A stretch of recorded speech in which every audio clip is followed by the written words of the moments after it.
Hello and welcome back. The piece we'll be learning right now is Minuet in D minor from Notebook for Anna Magdalena Bach. Those of you who are wondering who Anna Magdalena Bach was, she was the famous J.S. Bach's second wife. He had remarried a singer named Anna Magdalena after the death of his first wife, Maria. And between the two wives, he had a remarkable number of 20 children. So back in the day, the name Bach was synonymous with musician. So all his children went on to be musicians. And Anna Magdalena Bach was a wonderful vocalist, and so they had that music as a common bond between them. He had, the famous J.S. Bach had given Anna Magdalena Bach 2 notebooks while they were married. The first one was only his own compositions like the French suites, but the second one had contained little pieces from the pieces that were around during their contemporary time. And the famous Minuet in G major, for example.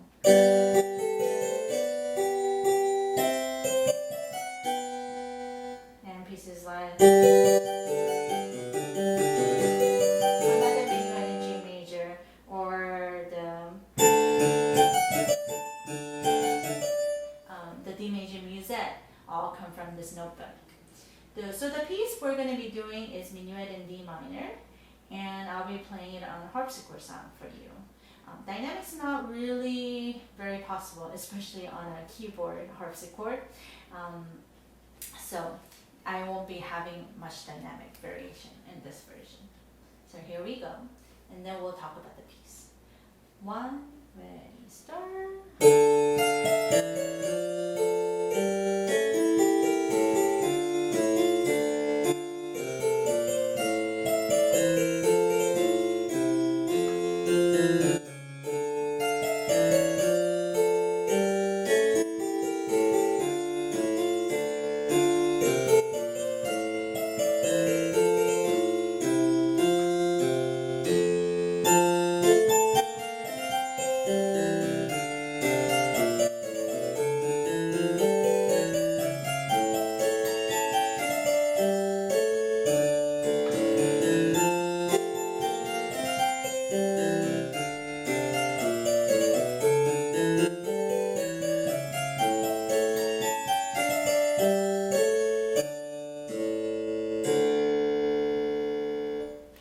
So that's more or less the original version would have, what that would have sounded like on a harpsichord.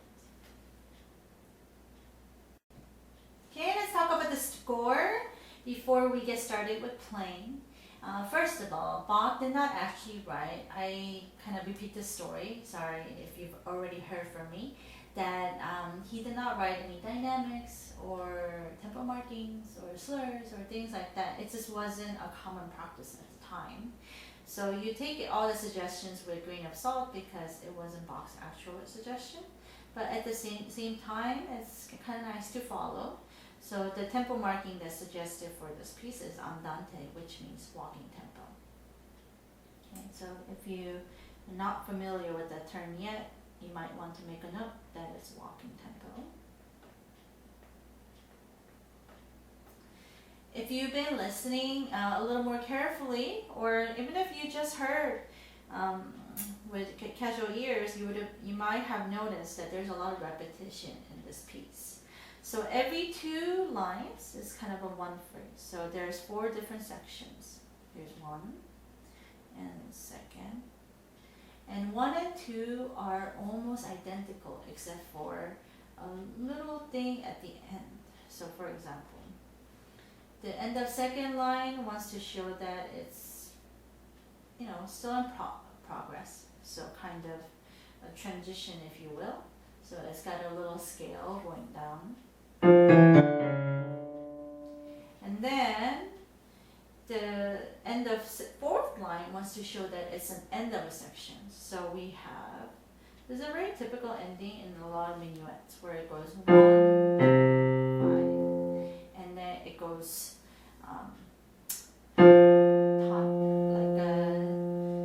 like a tonic 1, 5, 1 scale degree a lot. And if you want to add some fingering, I would do 4, 2, 1, 2, 5. Yeah. Okay, so that's the end. Yeah. And then the new section starts on the second page. And so this is part 3. Okay. And part 4. And part 3 and 4 are identical too. It's the same thing except for the very last measure of only the left hand actually. So the first one is transitioning. So it tells you that we still have things to come. Okay. So the fingering will vary a little bit. You put 2, 1, 2, 1 here, where the same notes had started with 5, 3, 2, 1. Because it was a fresh start back in the day. And then same thing, same pattern that you heard with F, C, F. Now you have it in the home key. D, A, D at the very end. 1, 2, 5. So that's the only thing that's different between the two sets on the second page. So if you return to the first page, a very common place for piece in minor keys to modulate to. So the word I'm writing is modulation. Oh, maybe that's not a good place. Let's write it here. Modulation. We talked about in Minuet and Rondo, the modulation means that it's a change of keys. And when a piece of music is in a minor key, a common place to modulate to is a relative major, which is F major in this case. And indeed, it does as predicted, and end of the first page goes to F major. And then it starts in F major, and then we transitions when we start having, almost right away, when we start having the C sharps back. That's kind of a hint that we're back in D minor, because C sharp is the 7th note of D minor, and if you remember, minor scales have harmonic minor used often, which that's the most commonly used. Yeah, or I guess with the B natural in this case is the melodic scale. But anyway, I don't want to get too much into theoretical stuff. So just know that at the end of the first page, we go to, or modulate rather, to F major, and then we finish though in the home key of D minor. What's nice about the piece having so many repetition is that even though it's 2 pages long and 8 lines long, you really have only about 4 lines to learn. There are slight differences at the end of every 2 lines, but it's pretty identical, minus the dynamic. So the advantage of playing on piano is now we're able to do more dynamic changes. So like whenever the same section repeats, the rule of thumb is that you never play it the same way. Left hand is an independent voice in Baroque era, so it's got a really nice singing line, and we'll play it more or less legato the whole time. Just follow the book suggestion. So left hand starts with, here's middle, C and D, and it starts D below that. Okay, let's check. The measure 3 has interval of octave, so just know that you'll be shifting down at that time. Okay. 1, ready, go. 2, 3, 2, 3. Now move. A, D, C, flat, 2, E, F, A, C, F. Okay, let's do up to there. Skip the transition for now. 1, ready, go. 2, 3,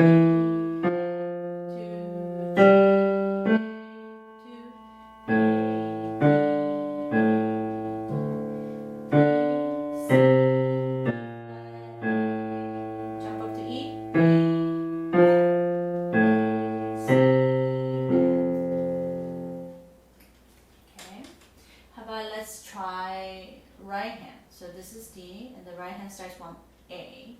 And this one is definitely a lot more involved than minuet and rondo because a lot of shifting is there. So if you're practicing, maybe I will practice just one line at a time. Concentrate like 15 minutes on one line, get it really good, and then take a break. Test if your hand still knows it, and then add on the next line. Okay, here's the right hand. 1, ready, go. A, F, reach out. B, A, B flat. So we're going to put number 4 on B flat so that the transition to C sharp with number 2 is a little easier. Let's try it again. 1, ready, go.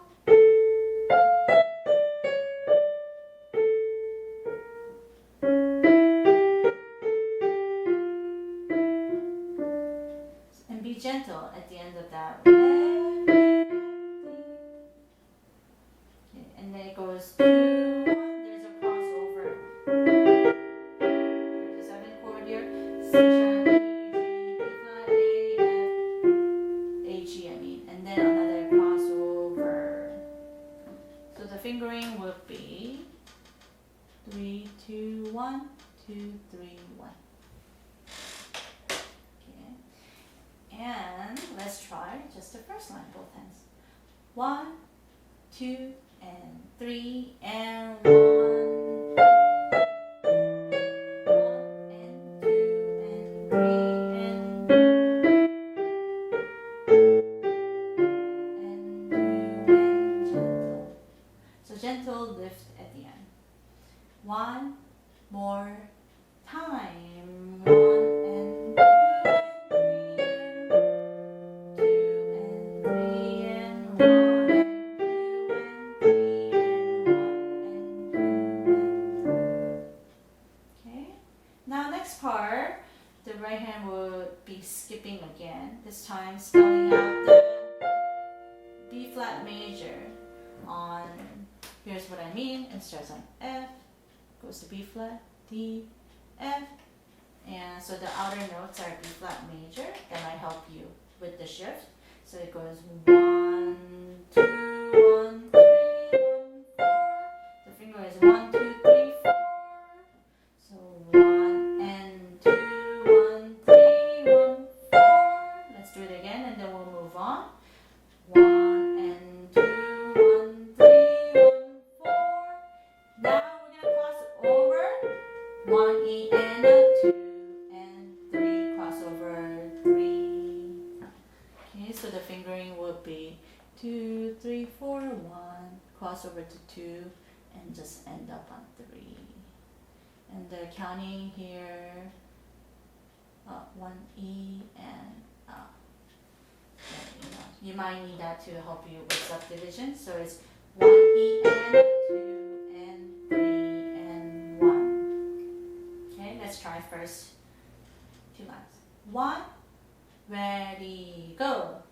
Together, right, together, 1, 2, 3, 1 and 3, 1 and 2 and 3.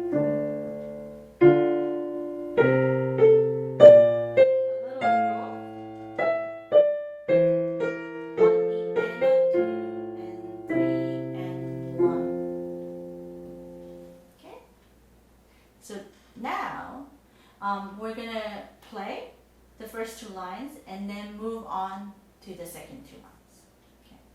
1, ready, go.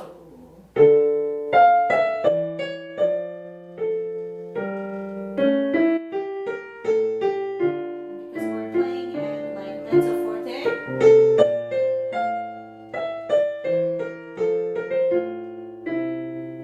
Next one was scale back. Oh, oops. We started at 3rd line. We're gonna scale back and be tragic. 1, 2, and 3, and you still need to grow 1 E and a 2 is exactly the same except for here. F, C, F. Okay, now we're on the second page. Let's check out some of the notes. you can tell that there is quite a leaf in the very opening of the right hand. Oh, right here. That is actually a 10th. So we have A in the upper note and F. So you're not expected to, oh, that is a really ugly F. So you are not expected to connect this at all. You know, that's why they did not write slur there. So A, and then hold on to it as long as possible, and then tap F. You just want to go bonk down on that F, so it'll be A, and then gently here, connect these. So the piece got a little tricky. Instead of, you know, we had one EN to before, but this one is one EN. So it's one EN. So it's 1 EN to the 16 is the first two instead of the second two. And then what do you notice? It's 1, 2, and 3, and 1, EN, 2, 3. It's the same pattern but lower. So it's a sequence right here. Sequences are everywhere. You know, it's difficult to generate new material all the times, and it makes sense to do a repetition, but you don't want it to be exactly the same. So here you go, slight variation. And look at the dynamics. First one is going to be louder, and second one's going to be a little less. And what's tricky is even the right hand is sequencing, left hand, being the independent voice, just is doing its own thing. So that's what makes Baroque era just a little more challenging. But you can keep the same fingering for both of these, which will be 1, 5, 4, 3, 2, 3, 4, 1. Okay, sorry, it's a little ugly. And then it's the same thing here. 3, 4, 1. Okay. How about just that first line of this page, left hand only. 1, ready, go. F, A, B flat, C. Now C major, arpeggio. Now put number 1 on D. D, C, B flat, A, B, C. It's a scale. Okay, that's the downbeat of the next line. Let's do that again. Just the left hand. 1, ready, go. F, A, B flat, 1 and 2 and 3. Number 1 on these. B flat, A, B, C, D, E, G. Okay. Now let's try.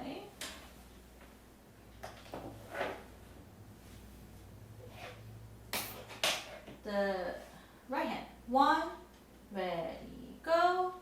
A, shift, E, F, G. 2. Now a little less.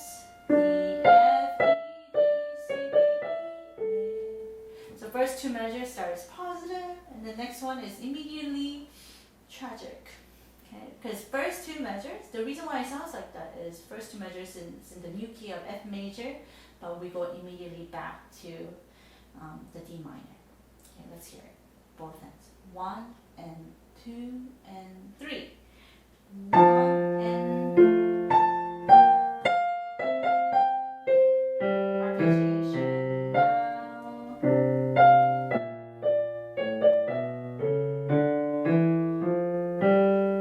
Since the scale was going up in the left hand, now right hand is doing a scale going up on the second line. So pop quiz. What is it called when you have the same exact thing in the left hand and the right hand? It's an imitation. So if you got those answers correctly, it probably means that you're going to do perfectly fine on the quiz as well. Okay, so it's an imitation between left hand, so it's different voice. If the other hand does the same thing, like if the right hand does the same thing as the left hand did, or vice versa, it's called imitation.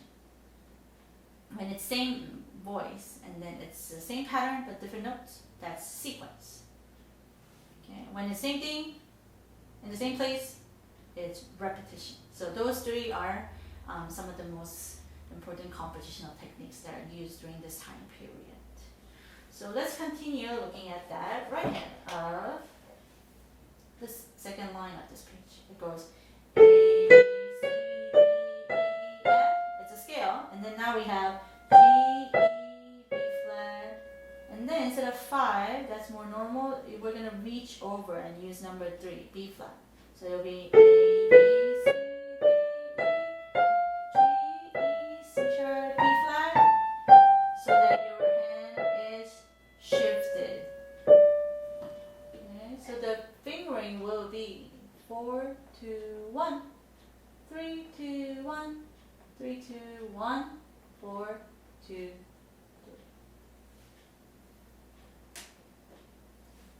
Okay, and the left hand, I'm going to start at the measure before, measure 20 of the scale, and then the scale starts with number 4. 1, ready, go.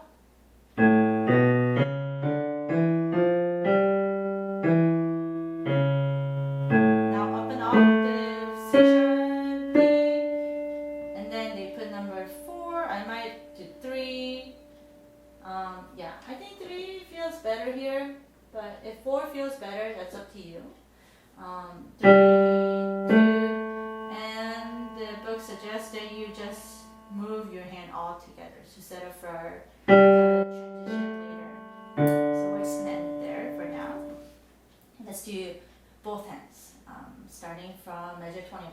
1, ready, go.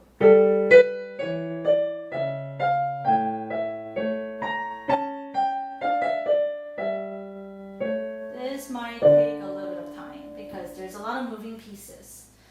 Okay, I'm gonna do that again. Measure 21, 2, 3.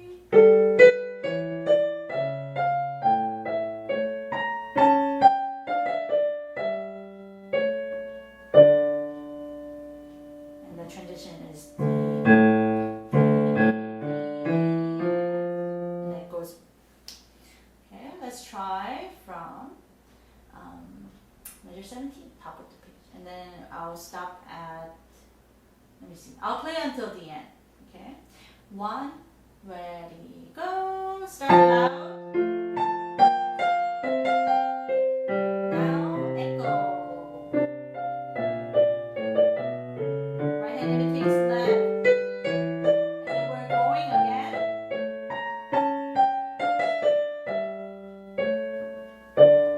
Now start loud again. Now piano. And then we're gonna build again.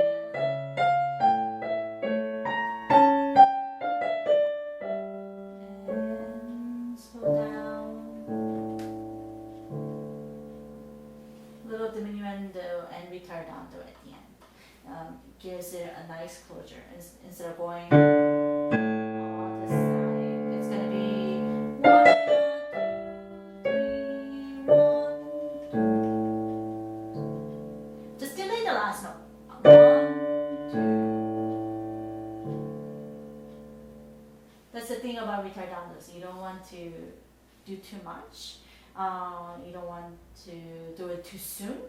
You want to do it, probably delay it as much as possible and do more towards the end. So it will be like, instead of starting, for example, this is the tacky version. You will go, immediately you see the diminuendo and ritardando, so you slow down like crazy and you get super soft. Yeah, so you don't want to do that. So it will be more like,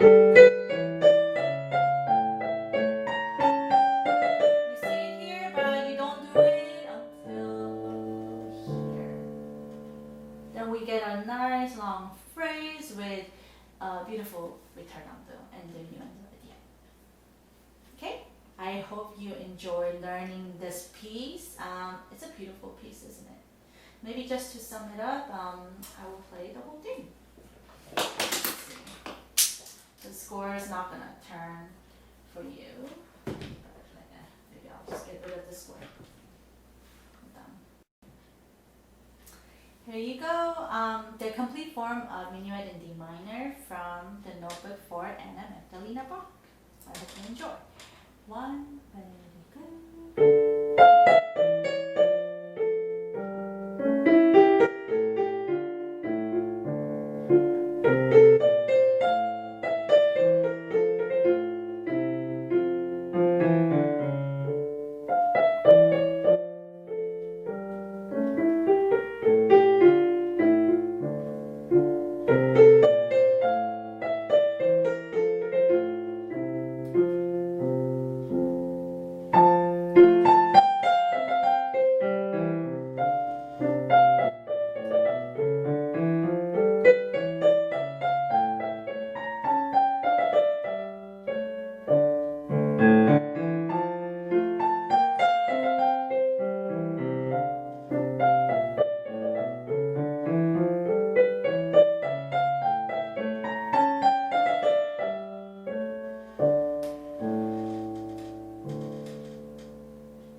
Isn't it such a gorgeous piece? I hope you enjoy learning it.